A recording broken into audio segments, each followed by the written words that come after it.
This episode is sponsored by Trend Micro, a global leader in cybersecurity. Learn more about their 30 years of security expertise on their website, trendmicro.com.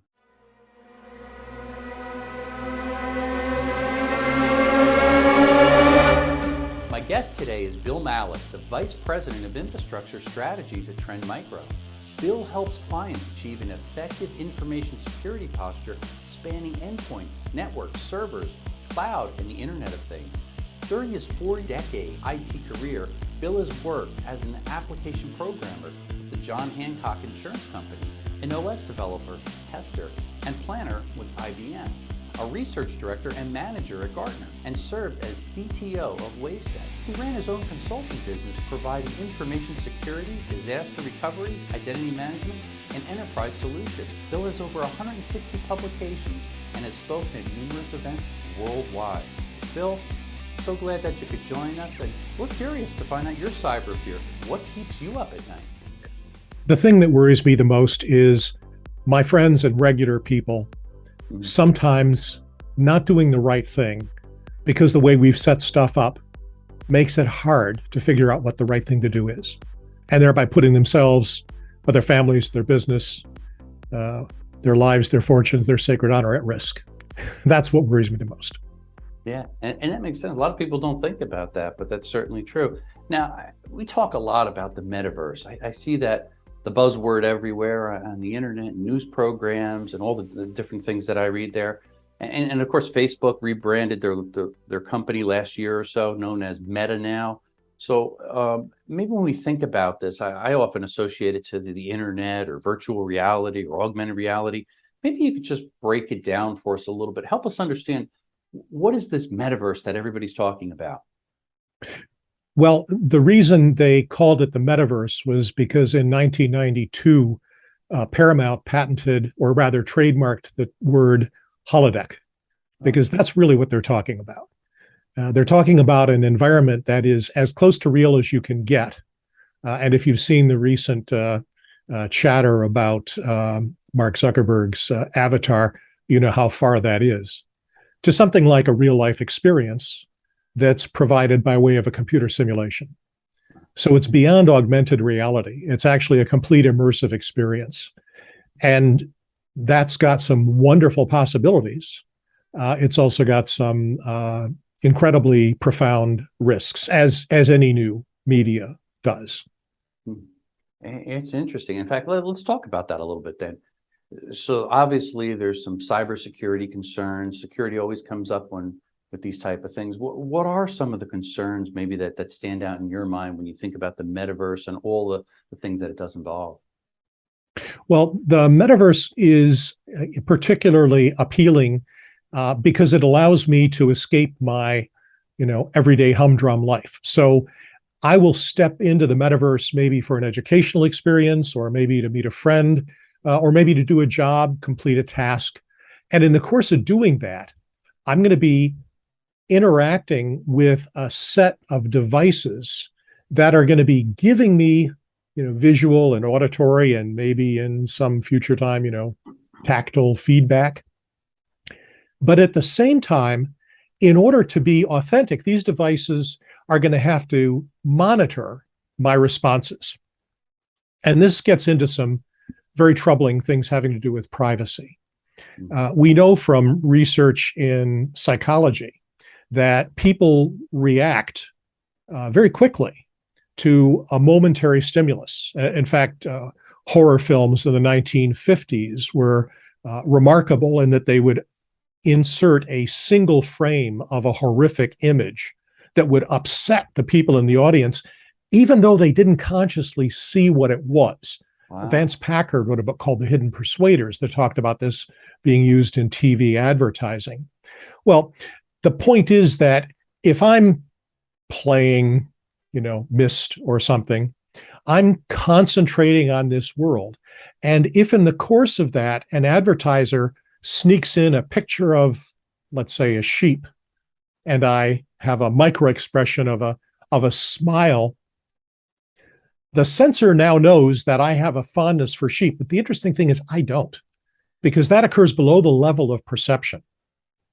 So they've got that piece of data about me. Now, a few moments later, they may slip in an image of a cow, and I wince involuntarily. Again, this happens below the threshold of consciousness, but the connection between what I see and what I react is still there.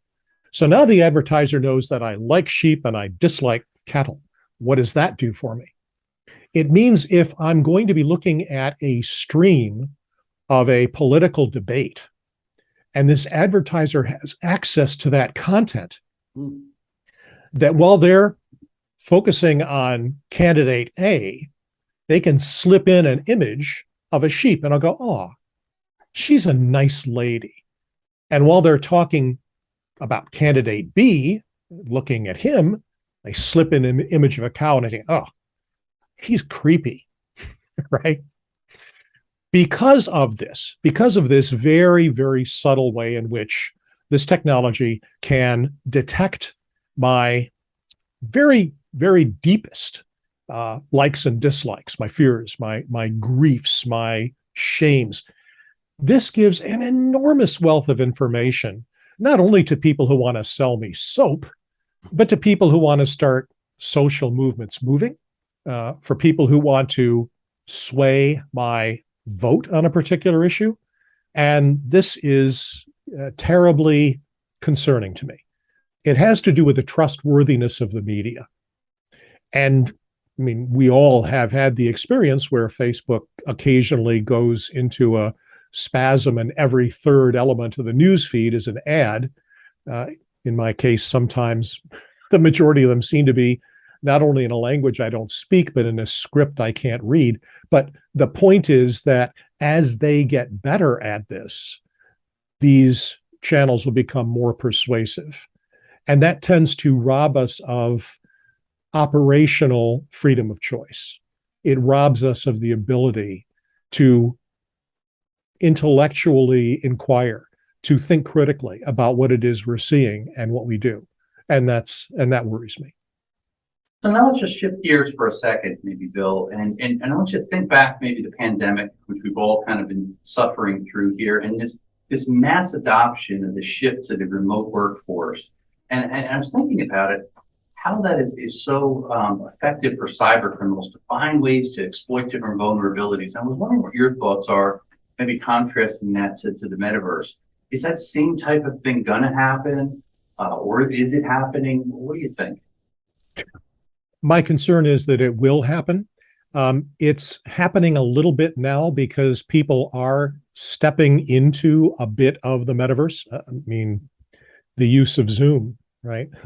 The number of times individuals connect virtually rather than in person. And what kind of crime did we see there? Well, the first thing was Zoom bombing. And everybody's worried about, folks dropping in on sessions and spouting nonsense. And then there was a secondary concern about the theft of intellectual property, that maybe somebody could lurk in a Zoom session that involved, the M&A team at some major bank. And so they'll get an inside track on something. So the fundamental model of cybercrime is you have, a buyer and a seller, thinking of from the corporate perspective, and the buyer has money and a business need, and the seller has a product or service and the intellectual property behind it. And that conversation is being moderated over some sort of IT-enabled channel. So if the bad guy can get in there, they can go after the seller's money. I'm sorry, the seller's IP. They can go after the buyer's money. They can profile the buyer's desire, what it is they're looking for, and then possibly come up with an alternative or a fraudulent thing, thinking business email compromise stuff. They can pollute the seller's message, or they can simply interrupt the transaction and either send false data or modify the data that's being sent to the end point of being able to get money out of it, get their name in lights. What is it? It's mice, right? It's money or ideology, or you're being coerced, or it's ego. That's why people do bad things, according to the three-letter agencies. And And cyber criminals are usually motivated by one of those things. But, safe bet is money, and a close second would be nation state actors. Now, because the metaverse is so immersive, we really need to tune up our game in terms of critical thinking, not just being able to read a book and say, now, I wonder why they wrote it that way, or watch a movie and say, oh, this is hilarious. Now, would this work in real life? The criticism I use when looking at movies is the smartest person on screen as smart as the dumbest person I've ever met in the real world. And if it passed that threshold, then say, oh, that's a pretty good movie. The writers are on it, the actors are delivering, and so on. Well, in the metaverse, there are more dimensions of information. Now, the word I haven't mentioned till now, of course, is McLuhan. I studied him when I was in school, and he talks about how when we use different media, the way in which we think changes, the way in which we perceive the world changes, and therefore, operationally, we change. Just as there's a before and after with the texting in the 1950s, the model of a Bobby Soxer was a kid with a phone stuck in their ear permanently. But if you go back a couple of generations, the word phony came into the English language, meaning something you heard on the phone, untrustworthy. So we absorb media slowly, and it's a generational thing. We talked about digital natives versus digital immigrants. I'm definitely a digital immigrant. My kids are digital natives. They were both born just before the turn of the century. And so they're completely at home in this world in a way that I'll never be. That doesn't mean I'm an outsider. It means that we can have productive, meaningful conversations about how this media works, because I'm proud to say my kids are also good readers and good critical thinkers. So those skills are really foundational. I've heard the comment that the people are the weakest link in cybersecurity. I think that is 180 degrees off course. If you give people the right tools and the right information, they will make the right decision. The problem is we don't even know what the ground rules are yet. So we're not sure. It'll be a long time and a difficult road before we have the regulations, the legal framework in place to predicate a trustworthy metaverse. In the meantime, it's going to be the Wild West. It's going to be caveat emptor. And I think you could always tell the pioneers because they're the ones face down with the arrows in their back. I think that's what it's going to be like. Exciting and scary times ahead. Right? I was thinking, I see a lot of people that are, they're wearing things, virtual reality headsets, and the smart glasses kind of come and go here, but all these various IoT devices, Internet of Things devices. And I'm wondering, do you think this makes the metaverse harder to keep secure from cyber perspective? Since you think about it both from digital attack surface to protect, but then there's also the hardware, the physical attack surface to protect it. Could that be more challenging? What are your thoughts and insight on that? It's vastly more challenging, simply because IoT devices, being physical, they have a unit cost, right? The first copy of a piece of software costs millions to develop. The second one is a download, right? So the economies of scale are dramatic when it comes to making software. When it comes to making hardware, everything you sell, you got to make first, and therefore the pressure is on cost. And cost pressures in IoT have meant that the devices are not built with good security. There are chips out there, ARM makes them, Intel makes them, that allow you to have a coprocessor to handle things like security functions, to check, generate passwords, to validate, sign digital messages, and so forth. Those aren't being incorporated into technology because the vision of any IoT vendor is to sell billions. And if you increase the unit cost by $2, well, that's $2 billion you have to get back, cuts into your margins. So I don't believe that we're going to be able to secure these devices without regulation. There is no shortage, no shortcut to that. And the other thing is they're connected using a lot of really weird protocols. Every IoT device, it seems, has its own way of talking to the world. And remember that although Modbus came into existence the same year that ARPANET went live back in 1969, it wasn't for 30 years later before the Modbus protocol had an IP version. I think it's port 502. That's a long period of divergent evolution.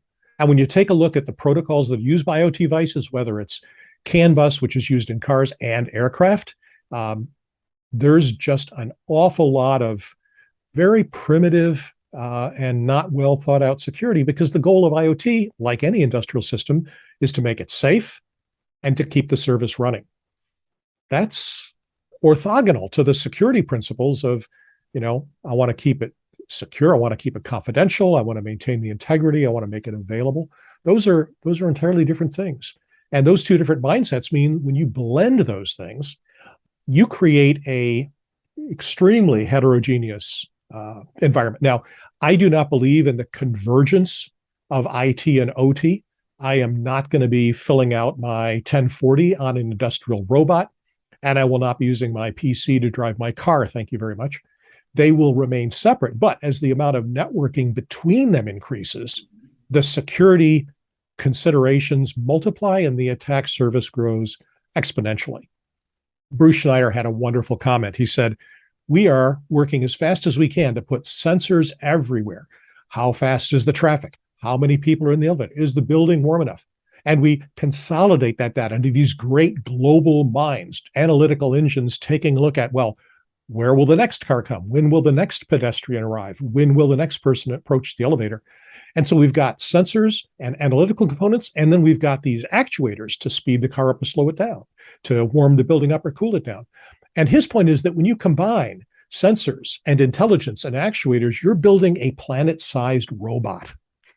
And we do not know how to manage it, much less secure it. That's where we're heading.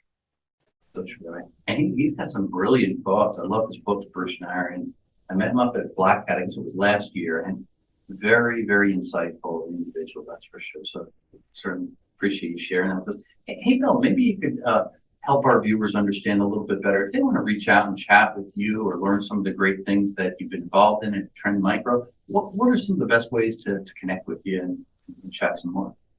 Well, thank you for that opportunity. And yes, folks, please reach out to me. I'm on Twitter at William Malik TM. The TM is for Trend Micro, not trademark. I'm also on LinkedIn at WJ Malik. And you can certainly reach me through my blogs, which are posted on the trendmicro.com website. Happy to take any questions. I love conversations. I will say that if I find myself to be the smartest person in the room, I begin to suspect that I'm in the wrong room. So I really want, intelligent feedback, and I'd love to have conversations with your listeners. Great. Well, again, thank you so much for joining part of this segment, sharing some of your thoughts, your insight there is very encouraging, and I learned a few things as well. And I'm sure our viewers will appreciate it also. So thanks again. And thanks for all the great stuff that you're doing there at Trend Micro and keeping us all safe. My pleasure.